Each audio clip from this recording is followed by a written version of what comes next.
श्री कासेगावकर वैद्य गोंदवल्यास श्रींच्याजवळ राहत असताना सतत नाम घेत असत. त्यांनी एकदा श्रींना प्रश्न विचारला, महाराज, सर्व संत एकीकडे मनापासून साधना करायला सांगतात व दुसरीकडे भगवंताची कृपा झाली म्हणजे साध्य पदरात पडते असे सांगतात.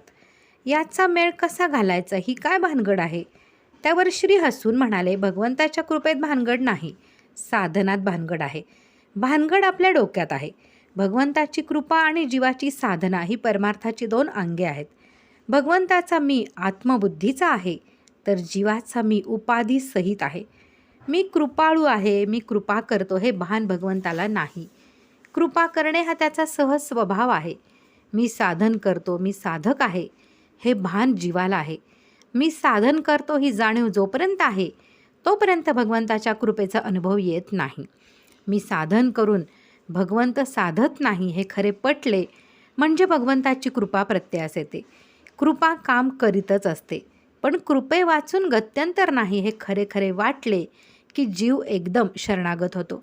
लगेच भगवंताच्या कृपेचा वर्षाव होतो व भगवंत जीवाला आपलासा करून घेतो. भगवंताला काय किंवा सद्गुरूला काय, कृपाळूपणाचा अभिमान नाही.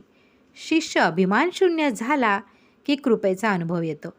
शिष्याला साधनाचा अभिमान झाला तर तो घसरतो. तो न व्हावा यासाठी साधकाने सद्गुरूचरणी लीन व्हावे लागते. श्री गोंदवलेकर महाराज.